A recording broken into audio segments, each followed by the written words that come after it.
Primera epístola del apóstol Pablo a Timoteo. Vamos a estar leeríamos del versículo 1, pero vamos a leer desde el versículo 12 al versículo 17. 12 al 17. Esta sección que en algunas Biblias dice gratitud de Pablo por la gracia de Dios, este nuevo párrafo, lo vamos a estar viendo una parte este domingo, otra parte el segundo domingo. Esta es una de las partes en la Escritura, y bueno, quizás todas, pero esta es una de las partes de la Escritura que uno la podría predicar el mismo texto cada domingo e ir más y más profundo y ver más y más la gracia de Dios. Pero vamos a estar la eternidad para contemplar la gracia de Dios, así que vamos a ir avanzando al menos en dos partes, en dos sermones en esta sección. Leemos del 12 al 17. 12 al 17. Dice lo siguiente, la palabra del Señor. Doy gracias a Cristo Jesús nuestro Señor, que me ha fortalecido, porque me tuvo por fiel poniéndome en el ministerio, aun habiendo sido yo antes blasfemo, perseguidor y agresor. Sin embargo, se me mostró misericordia porque lo hice por ignorancia en mi incredulidad. Pero la gracia de nuestro Señor fue más que abundante con la fe y el amor que se hallan en Cristo Jesús.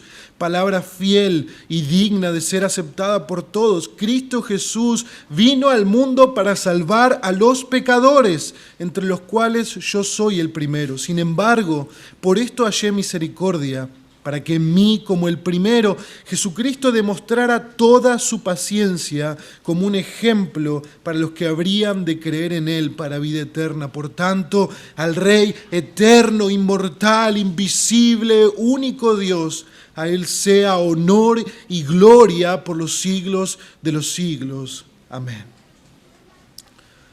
Bendito Señor, estamos en tu preciosa presencia. Señor, queremos que nos ayudes a comprender tu palabra, que me ayudes a mí a ser claro y sencillo y no ser un obstáculo para tu Espíritu Santo, Señor. Padre, bendícenos, háblanos, quebranta nuestros corazones y llénanos de ese amor que hay en la cruz del Calvario. Te lo pedimos en el nombre de Jesús. Amén y amén.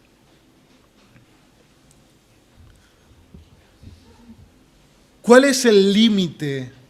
¿Cuál es el límite para un pecador? ¿En qué momento ese pecador se convierte en un caso perdido? A veces pensamos en personas que conocemos, en personas de nuestra familia, en personas, amigos del barrio, y pensamos, ese es un caso perdido. Pero ¿cuándo es un caso perdido? ¿Cuál es el límite? ¿Cuándo se puede llegar tan bajo y cuándo se puede llegar tan lejos en una vida de pecado de tal que quedemos fuera de la posibilidad de perdón y salvación? ¿Hay algún pecado demasiado oscuro para que la luz del Evangelio quede sin poder?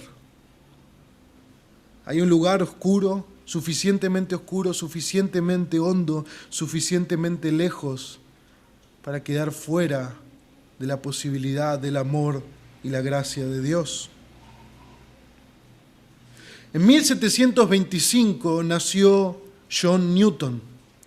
Su madre, una madre piadosa, le estaba guiando a aprender de la palabra de Dios, pero falleció cuando él tenía tan solo 7 años. Y su madrastra no era para nada una mujer espiritual. Su padre era un marinero inglés y John desde una pequeña edad empezó a viajar con él en todos sus viajes. En esos viajes, en barcos de guerra, él experimentó terribles abusos y terribles golpes a su persona. A medida que crecía, John se enroló en un barco de trata de esclavos africanos, donde más tarde se convertiría, con el correr del tiempo, en el capitán del mismo barco. Lejos del Dios de su madre y de la palabra de Dios, John Newton se convirtió en un hombre cruel, traficante de esclavos. Pero, como hoy nos hablaba Jorge al principio, pero en una tormenta en alta mar que casi acaba con su vida, él reflexiona sobre su alma y se vuelve a Dios de todo corazón. Más tarde, abandona su vida por completo en el mar y se dedica al ministerio como pastor de una iglesia. Continuó el resto de su vida amando a su Salvador y a la iglesia donde tuvo el privilegio de servir.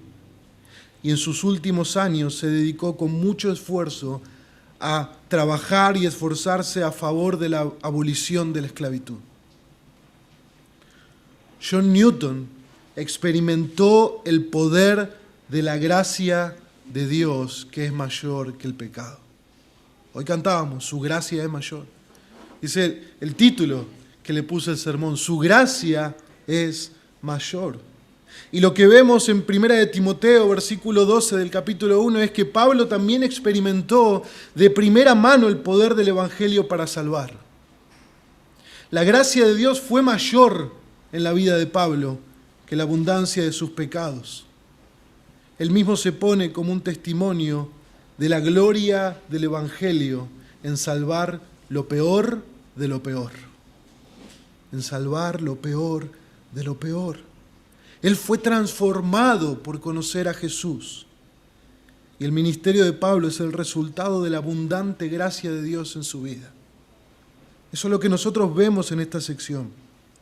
Cuando vimos la última semana el versículo 11, el versículo anterior, ¿cómo termina diciendo? Fíjense en sus Biblias, dice, según el glorioso evangelio del Dios bendito que me ha sido encomendado. Y Pablo va a utilizar a partir del versículo 12 para mostrar cómo es ese glorioso evangelio, dando de primera mano su propio testimonio. Ese glorioso evangelio primero alcanzó a este pecador, dice Pablo. Y no a cualquiera, sino al peor de los peores, como Pablo se ve. Al peor, al más grande de los pecadores. Por eso preguntaba en un principio, ¿hay un pozo lo suficientemente hondo y hay un lugar lo suficientemente oscuro a donde la luz del Evangelio no pueda llegar? Como en la vida de John Newton, como en la vida del apóstol Pablo. Nosotros vimos en el contexto de lo que estábamos observando la semana pasada, es que el correcto uso de la ley nos conduce a ver nuestra pecaminosidad y la necesidad que tenemos de un Salvador. Es como preparar el terreno, es como trabajar la tierra, ararla, ¿para qué? Para luego sembrar el Evangelio. Una tierra endurecida, un corazón endurecido que no ve su pecaminosidad, que no ve la necesidad de un Salvador, es como si nosotros tiráramos las semillas en el asfalto, no produce nada. Pero cuando la ley viene y nos golpea, cuando la ley viene y nos muestra lo pecadores que somos, entonces eso se empieza a arar, la tierra empieza a ser arada, empieza a ser abonada para que el Evangelio dé su fruto. Los falsos maestros se habían desviado a una vana palabrería, habían agarrado la ley y la estaban usando para cuentos, para fábulas. La doctrina extraña que ellos habían traído a la iglesia de Éfeso no producía salvación, no producía cambios, producía discusiones, producía cosas que eran sin sentido. No producían el cambio profundo en el corazón que produce el mensaje del Evangelio. Pero Pablo nos explica ahora lo que los falsos maestros no pueden explicar. Pablo nos desentraña lo que los falsos maestros no tienen y no pueden explicar ni predicar. Es el glorioso Evangelio. Y Pablo quiere mostrar cuán glorioso es el Evangelio y pone su propia vida como ejemplo de la gloria de ese Evangelio.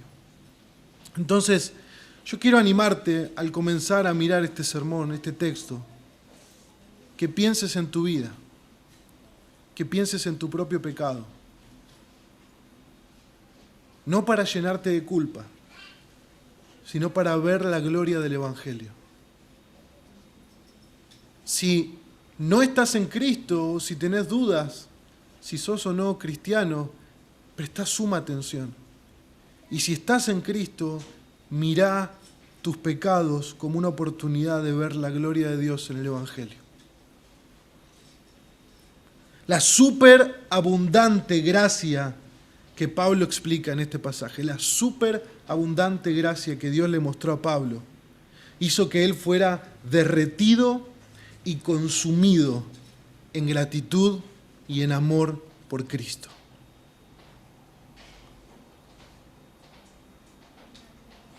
Piensa por un momento que vas caminando por un campo que no conoces y en medio de ese campo te caes en un pozo y no puedes salir. Y no hay nadie en el campo. Estás vos solo, sin celular, gritar no tiene sentido. Es un pozo del cual jamás vas a poder salir. Y es oscuro. Y es tarde, por lo tanto la poca luz que tenías ya no la tenés. Pero de repente pasa alguien. Vos sabés que si alguien no llega, estás completamente perdido. Y viene alguien y te saca del pozo. ¿Qué decimos a veces? Le debo la vida a esa persona. Y Pablo es consumido, escuche, o sea, entendamos las palabras, consumido, como cuando uno agarra un fósforo y lo prende y ve cómo termina todo el fósforo impactado por ese fuego, ¿verdad? Todo negrito. De la misma manera, Pablo fue consumido por la gracia de Dios, de tal manera que su vida era un río de gratitud y amor por lo que Cristo hizo por él. Porque él se encontraba en el medio de la nada, en un pozo tan profundo, que él no podría nunca salir. Ni siquiera veía su necesidad de salvación.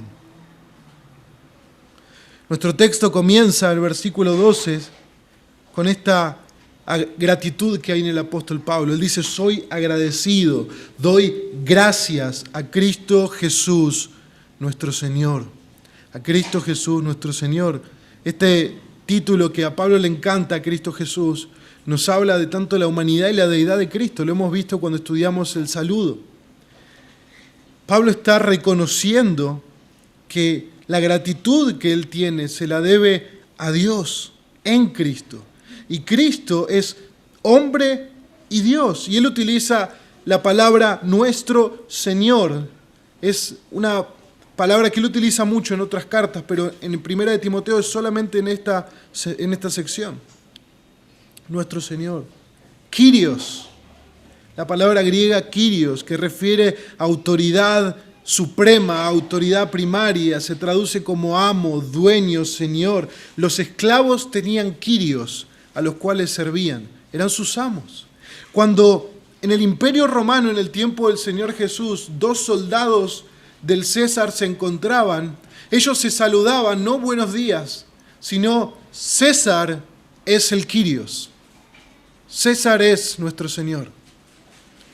Y el otro soldado respondía, César, el emperador, es nuestro Kyrios, nuestro Señor. Y ellos se consideraban sus esclavos. Un comentarista que leí decía, ¿pero qué pasó? En un momento empezó a cruzarse un soldado con otro y le dijo, César es nuestro Kyrios. Y el otro dijo, Cristo Jesús es mi Kyrios, mi amo, mi dueño, mi Señor, mi autoridad máxima, a quien le debo prestar mi vida y mi servicio por el resto de mis días. En el Imperio Romano todo le pertenecía al César. En Cristo le pertenecemos a Él. Él es nuestro Kyrios. Y Pablo reconoce esta máxima autoridad en Jesús y él dice, doy gracias a Cristo Jesús, nuestro Señor, nuestro Kyrios. Timoteo, somos de Él, porque Él me ha fortalecido, me ha fortalecido. Él me ha dado la fuerza necesaria, la capacidad, esa es la idea, la capacidad espiritual. Él me ha dado todo lo que yo necesito para la tarea que Él me ha encomendado hacer. Esa es la idea de que Cristo Jesús me ha fortalecido, dice Pablo.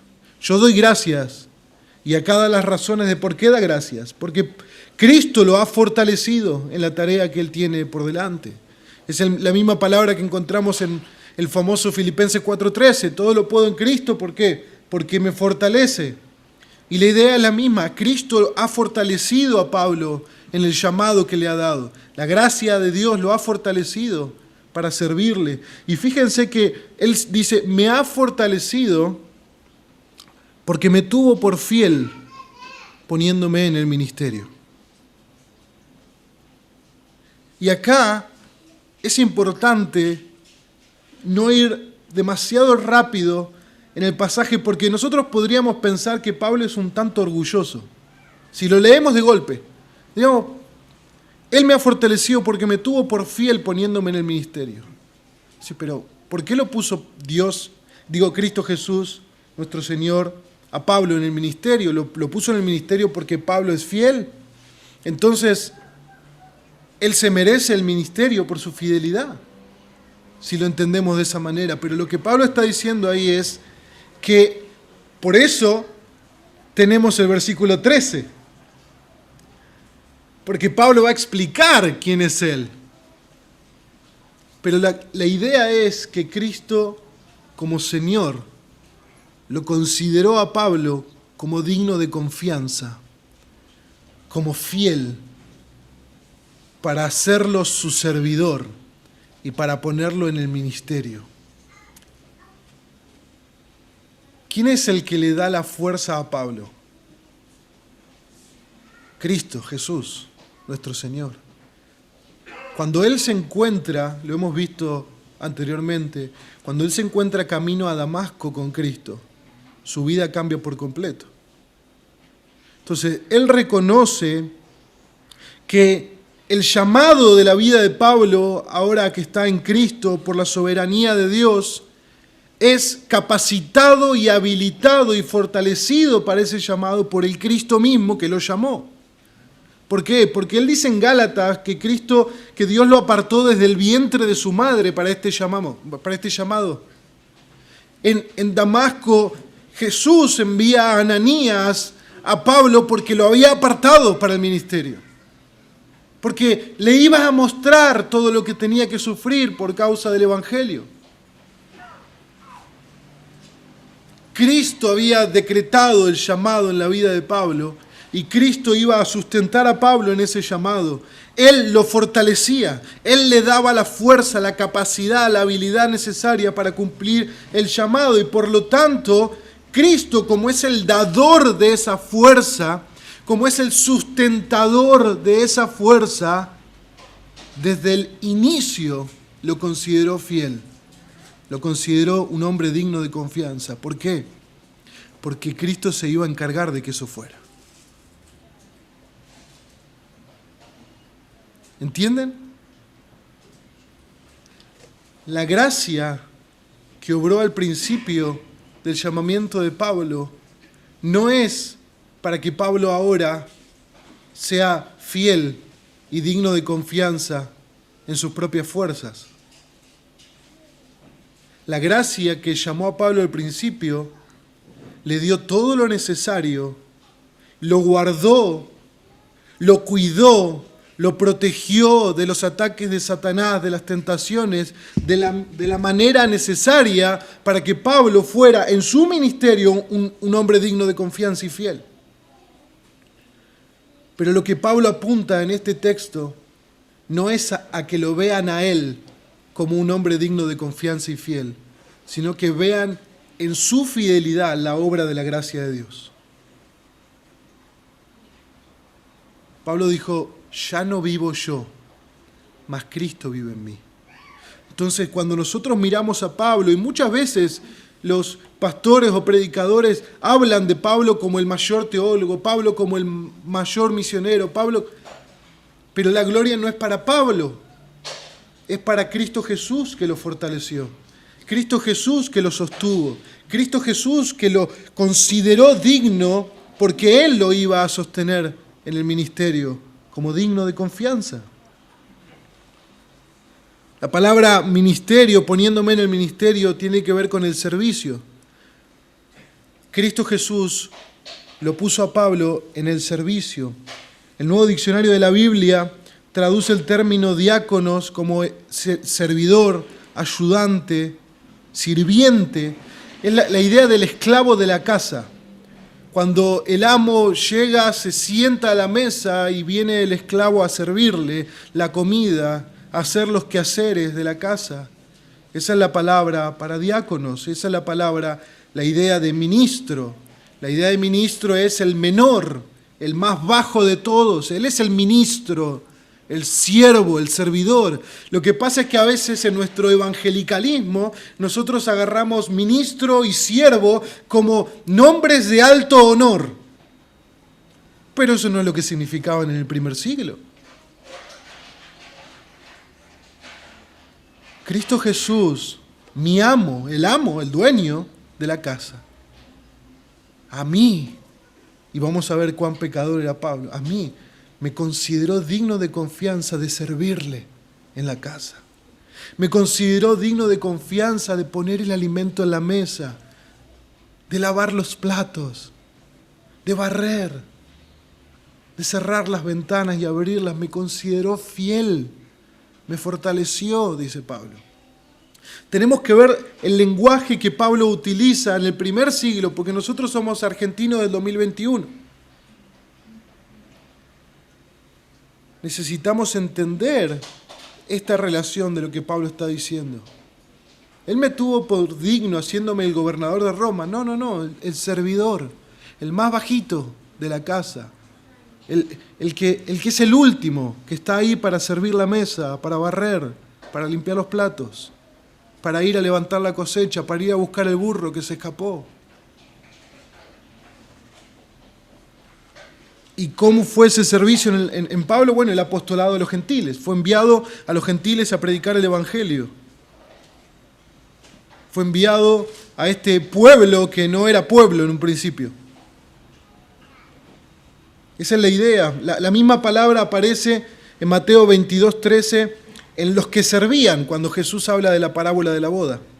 También se utiliza en Juan capítulo 2, verso 5, cuando María, la madre de Jesús, habla con los que estaban sirviendo la bebida en el casamiento y le dicen, hagan todo lo que Él les dijere. Esos son los ministros, los servidores de la boda. Y Jesús dijo, el que quiera ser el primero entre vosotros será vuestro siervo, vuestro diáconos, vuestro ministro, vuestro servidor, vuestro mozo, vuestro sirviente. Esa es la idea.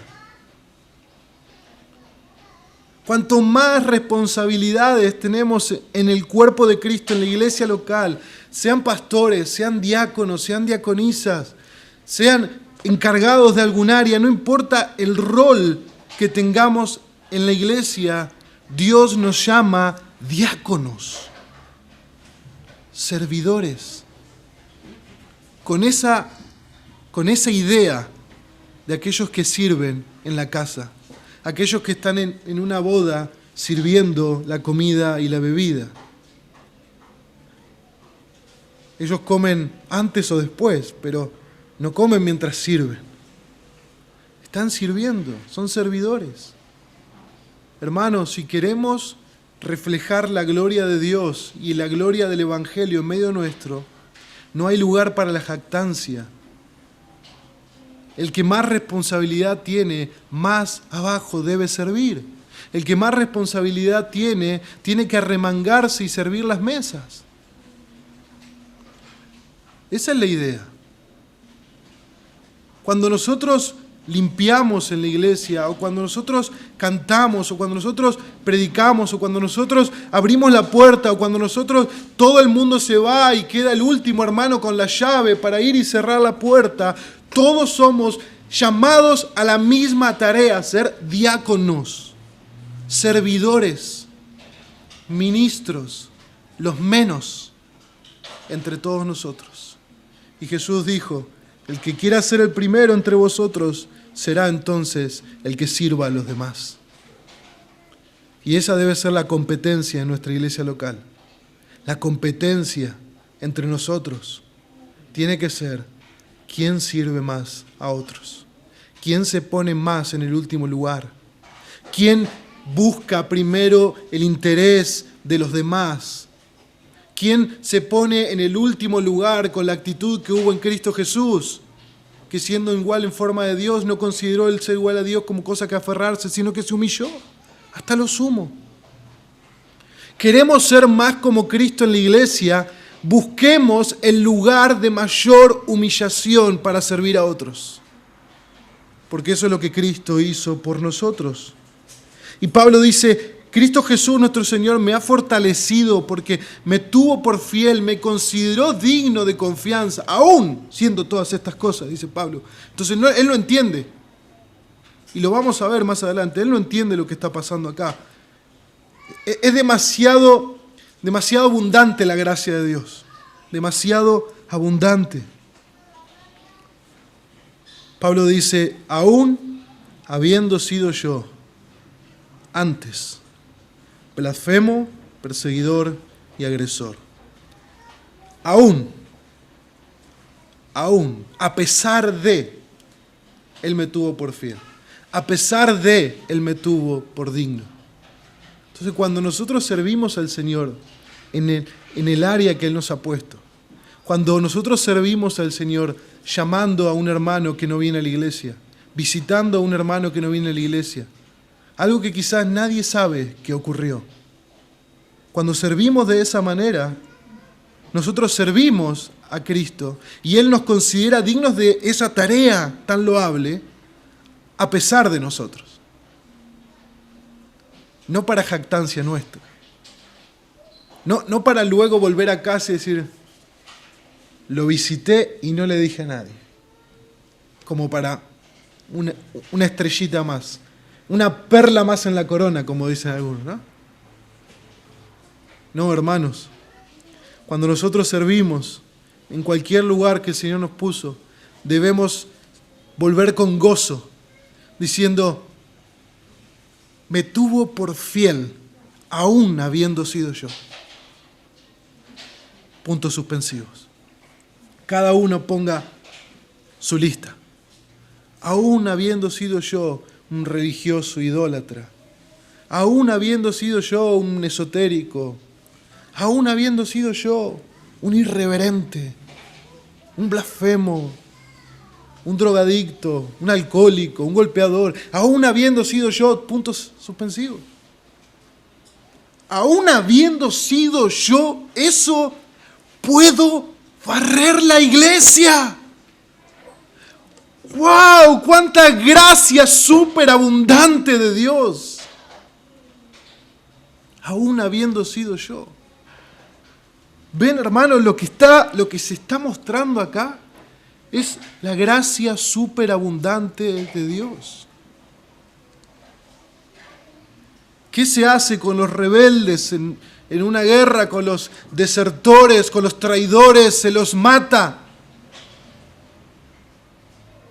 Pero cuando nosotros venimos a Cristo, Cristo no está con un garrote esperándonos. Él está con sus heridas de amor por nosotros, para abrazarnos, para amarnos a pesar de nosotros, aún habiendo sido nosotros de tal o cual manera.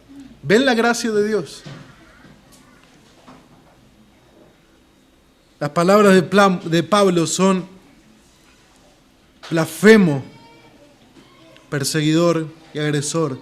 Y nosotros podríamos volver a lo que antes dijo en el versículo 9.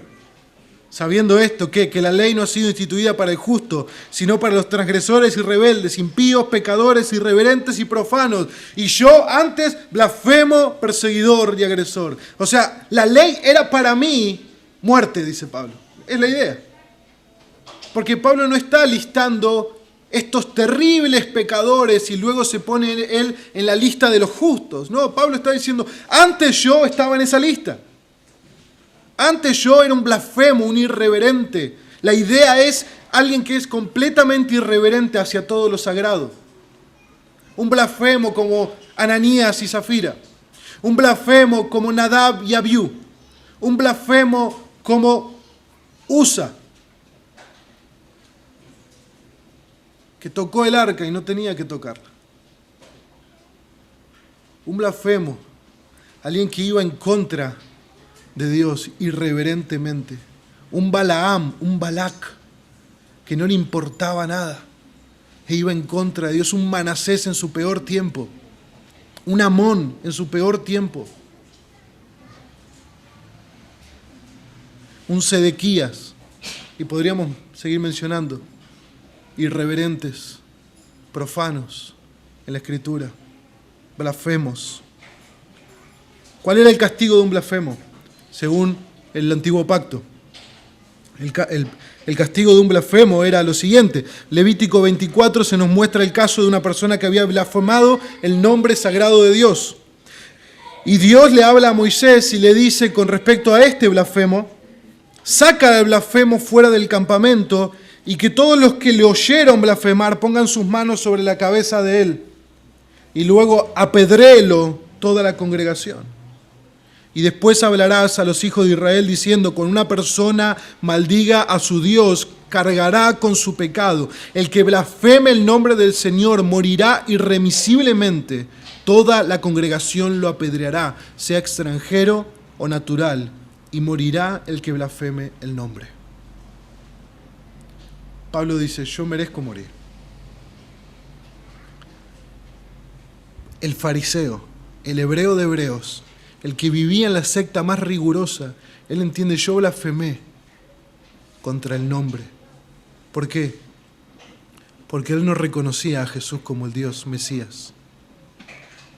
Entonces Pablo dice, yo blasfemé. ¿Contra quién, Pablo? Si eras un fariseo en cuanto a la ley. Blasfemé contra Jesús, porque Jesús es Dios. Jesús es Yahweh. Jesús es el Dios de los judíos. Y yo blasfemé contra él. Éxodo 20, versículo 7 nos dice, no tomarás el nombre del Señor tu Dios en vano, porque el Señor no tendrá por inocente al que tome su nombre en vano.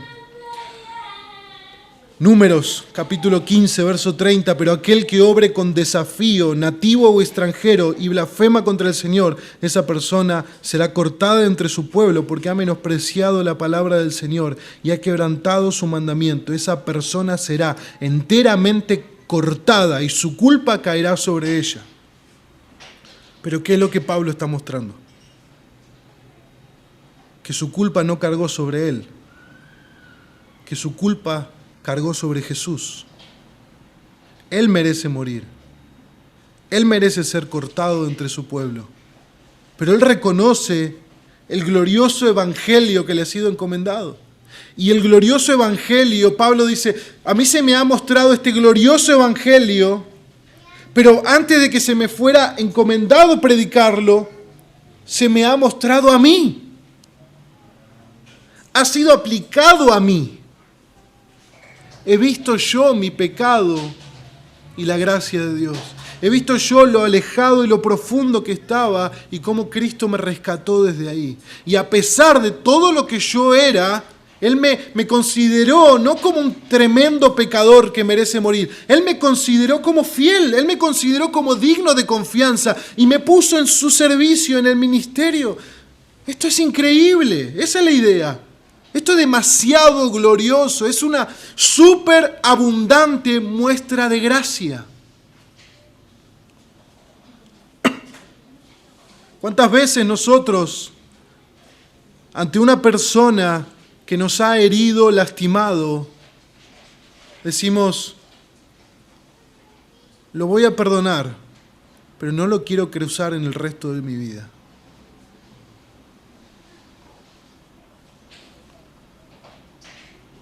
El Evangelio no hace eso. Y el Evangelio a veces retuerce las entrañas de los hombres. ¿Por qué? Porque el Evangelio muestra gracia. Y la gracia, por definición, no se merece. ¿Cuál es nuestra inclinación natural? La retribución. No la queremos para nosotros, obviamente, la queremos para los demás. La retribución es, ya Dios le va a dar lo que se merece. Lo hemos escuchado.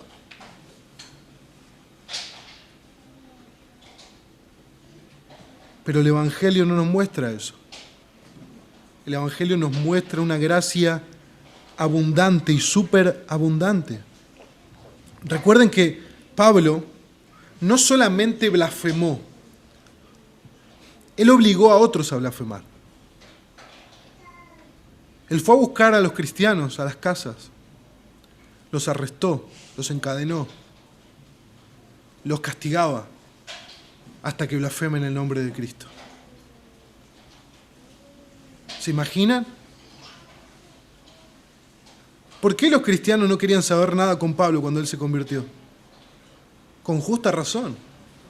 Nosotros hubiéramos corrido en la dirección contraria. Hermanos, el domingo viene Pablo a predicar, no hay nadie en la iglesia. Esa es la idea. Nadie le creía a Pablo. Si éste persigue a los cristianos, los mata, los encarcela, los castiga, los golpea hasta que los obliga a blasfemar el nombre del Señor. Ahora predica esa fe que en otro tiempo perseguía, dice el texto. Él era un perseguidor, blasfemo, perseguidor, blasfemo principalmente contra Dios, con la deidad, pero perseguidor hacia la iglesia. El perseguidor, dice un diccionario teológico, una persona que participa en el acoso sistemático de un adherente a una determinada religión para infligir dolor o muerte sobre ellos. Pablo era un perseguidor. Proactivamente perseguía a los cristianos. Pero cuando se encuentra con el Señor camino a Damasco, lo que Jesús le dice: Saulo, Saulo, ¿por qué me persigues a mí? ¿Por qué me persigues? ¿Por qué me estás buscando y por qué estás procurando causar dolor? ¿Por qué me persigues? No solo es blasfemo, también perseguidor. ¿Por qué me persigues? ¿Quién eres, Señor?, preguntó Saulo. Y el Señor respondió: yo soy Jesús, a quien tú persigues. Yo soy Jesús a quien tú persigues. No sabemos si Pablo conoció a Jesús en su periodo. Era muy joven, dice el texto, era un joven. No sabemos. Pero la idea es de que Pablo, al perseguir a la iglesia de Cristo, al perseguir a la novia de Cristo, lo está persiguiendo a él. Y Jesús les dice: Pablo, ¿por qué me persigues? Hechos capítulo 22, Pablo también relata: perseguí este camino hasta la muerte, dice, encadenando y echando en cárceles tanto a hombres como a mujeres, de lo cual pueden testificar el sumo sacerdote y todo el concilio de ancianos. O sea, hay muchísimos testigos de lo que yo era. Muchísimos. Y como nos leyó nuestro hermano Alfredo, Hechos capítulo 26, yo ciertamente había creído que debía hacer muchos males en contra del nombre de Jesús de Nazaret.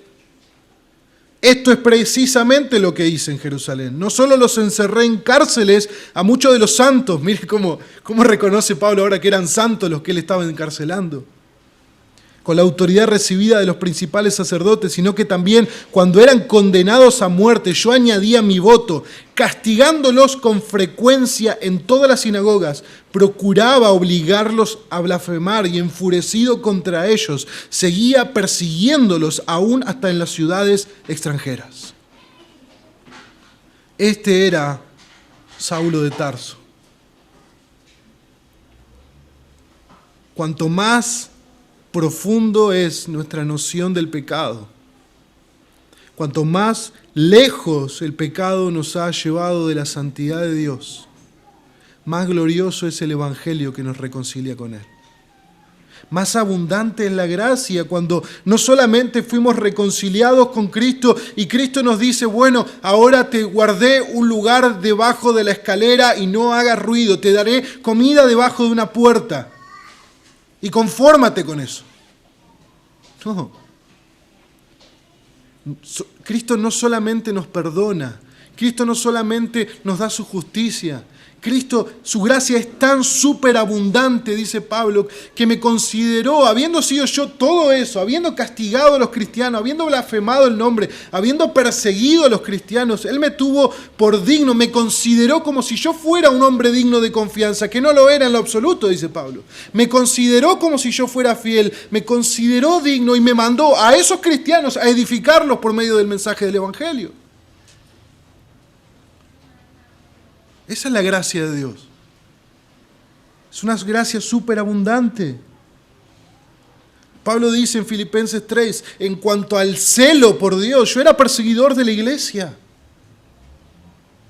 Yo perseguía a la iglesia. Era una persona agresiva contra los cristianos. Y la tercera palabra, él dice, yo fui blasfemo, perseguidor y agresor. En algunas traducciones también está injurioso. La palabra en griego, dice un comentarista, es la idea, viene de una palabra que es ibris, que era el más cruel de todos los pecados en los ojos de los griegos. Significaba una combinación de orgullo y crueldad. Es el orgullo que hace a un hombre desafiar a Dios y el desprecio arrogante que lo hace pisotear los corazones de sus semejantes, dice el comentario bíblico Beacon. Esa es la idea. Pablo era un agresor. Pablo no estaba jugando con lo que él hacía.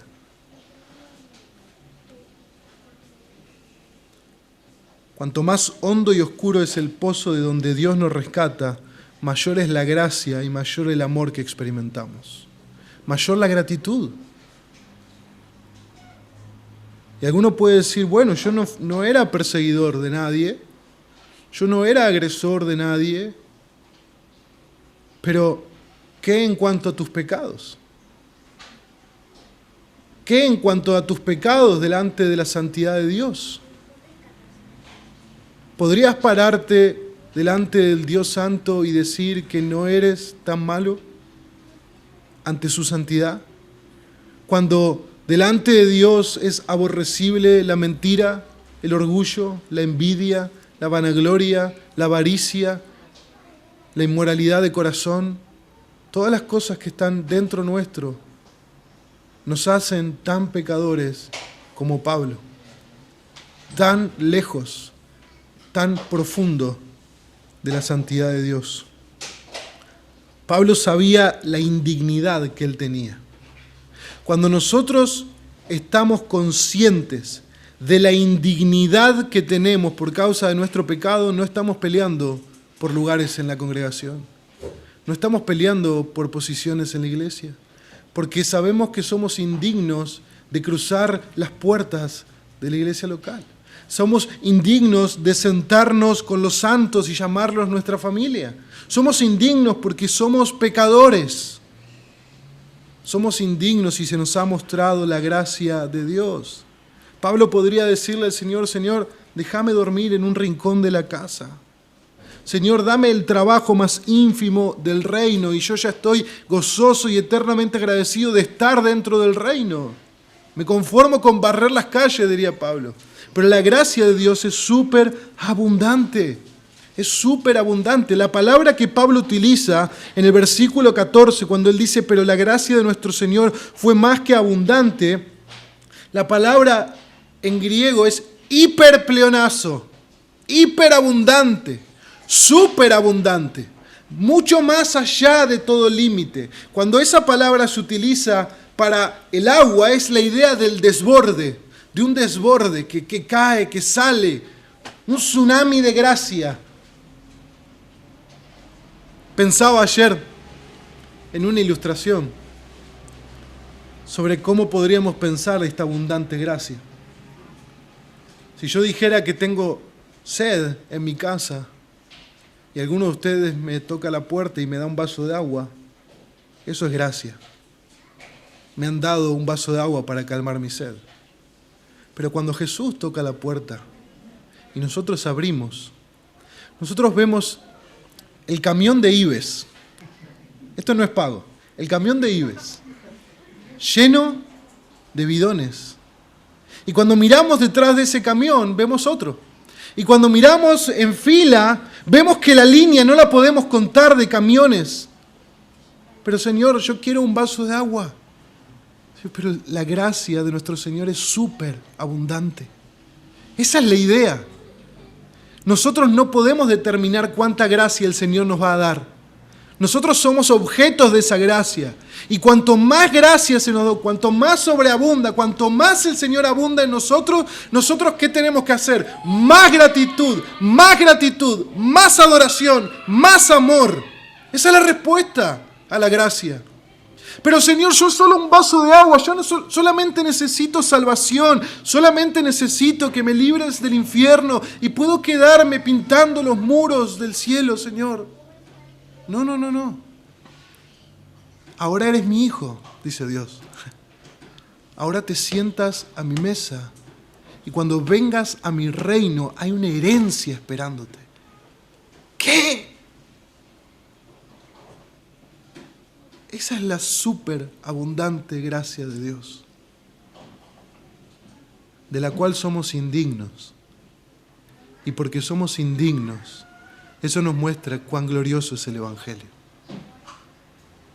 Si alguno de ustedes cree que merece que Dios lo bendiga, usted no va a estar agradecido con Dios. Usted va a pensar que Dios le tiene que pagar. Vas a pensar que Dios te lo debe.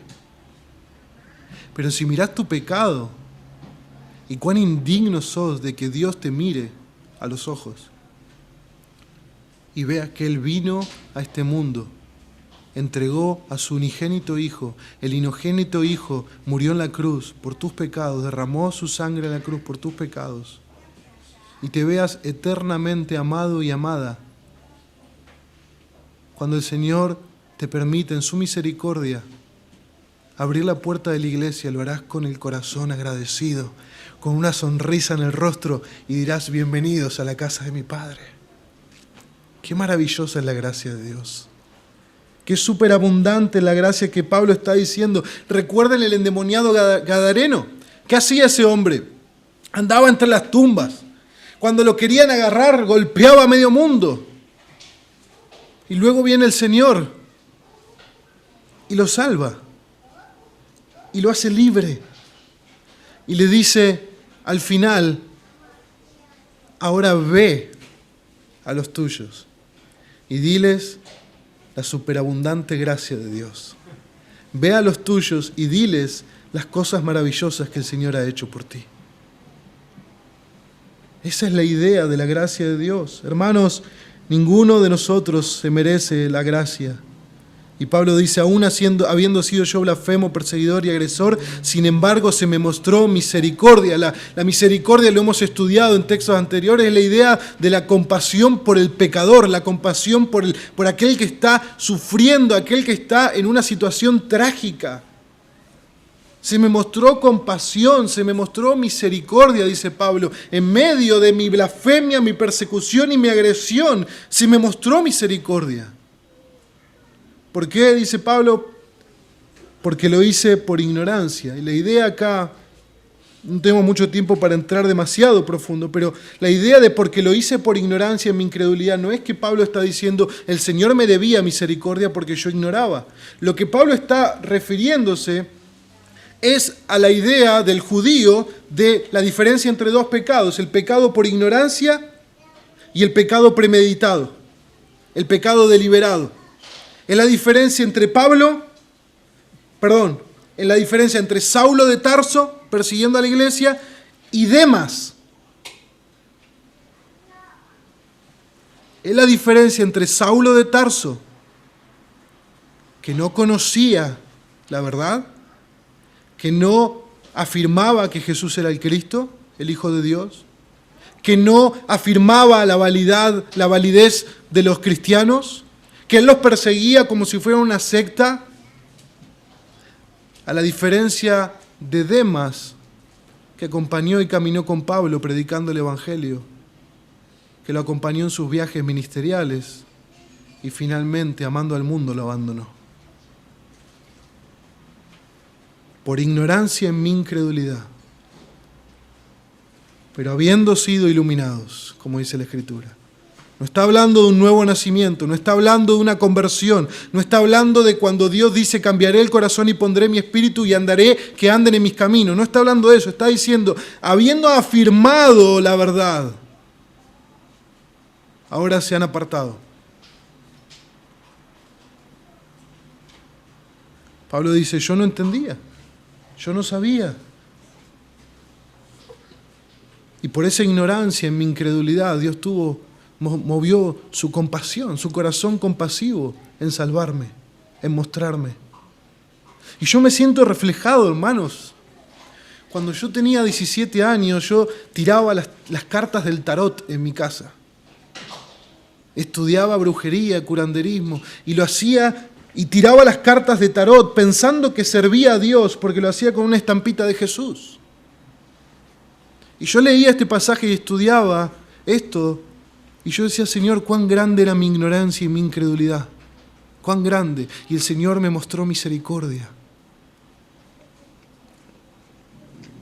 La misericordia expresa la bondad y el amor de Dios por el culpable y el miserable. Cuando Cristo ve a un culpable, cuando Cristo ve a un miserable, Él es movido a compasión. Él no se aguanta de mostrar bondad a ese hombre.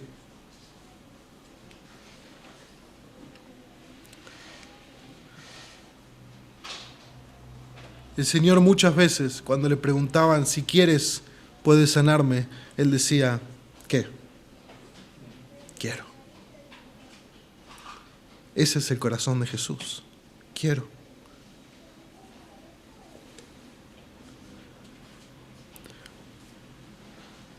Muchos otros pasajes que podríamos hablar de esa ignorancia, de ese desconocimiento de Pablo.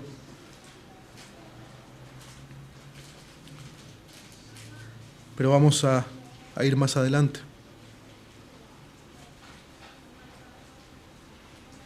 Pero la gracia de nuestro Señor fue más que abundante con la fe y el amor que se hallan en Cristo Jesús. Romanos 5:20 dice lo siguiente, y la ley se introdujo para que abundara la transgresión, pero donde abundó el pecado, sobreabundó la gracia. Sobreabundó, no abundó.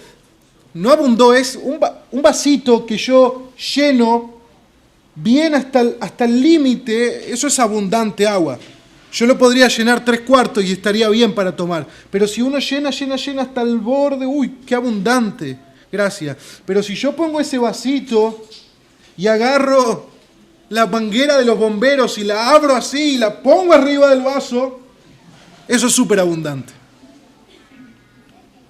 Esa es la idea. No estamos hablando de que la gracia igualó el pecado y por lo tanto un paso más, listo, ganó la gracia. No. La idea es que es infinita. Es infinita. Es súper abundante. Es súper abundante. Porque así como el pecado reinó en la muerte, así también la gracia reina por medio de la justicia para vida eterna, mediante Jesucristo nuestro Señor. Jesucristo es quien tiene la manguera de los bomberos. Es a Él que vamos. Como nuestro hermano Jorge nos decía al principio, vamos a beber del Señor. Un comentarista dice lo siguiente, la frase con fe y amor indica el efecto de la gracia en el corazón y la vida de Pablo. La gracia enciende la fe y el amor, inunda el alma con estos dones divinos. Al apóstol le gusta esta combinación, la utiliza en varias cartas. Para él la gracia es siempre la raíz, la fe y amor el tronco y las buenas obras el fruto de la salvación. Fin de la cita.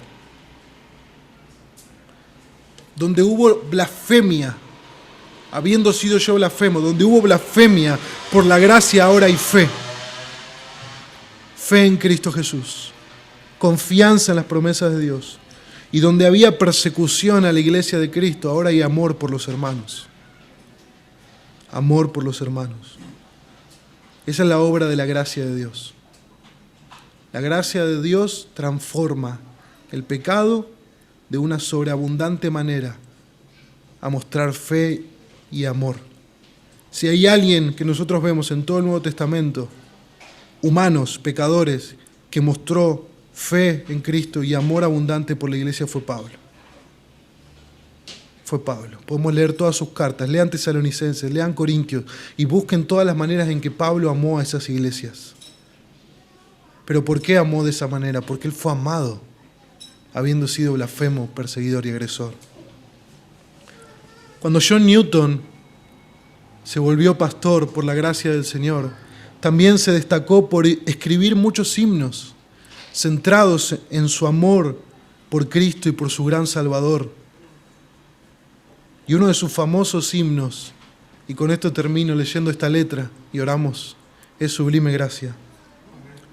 Sublime gracia del Señor, que un infeliz salvó. Fui ciego, mas hoy miro yo, perdido, y Él me halló. Su gracia me enseñó a temer y mis dudas ahuyentó. Oh, cuán precioso fue a mi ser cuando Él me rescató. En los peligros o aflicción que yo he tenido aquí, su gracia siempre me libró y me guiará feliz. Y cuando en Sión por siglos 1000 brillando esté cual sol, yo cantaré por siempre allí su amor que me salvó. Gloria a Dios. Gloria a Dios por su amor. Oramos. Padre, te damos gracias. Gracias, Señor, por tu súper abundante gracia en la vida de cada uno de nosotros, Señor.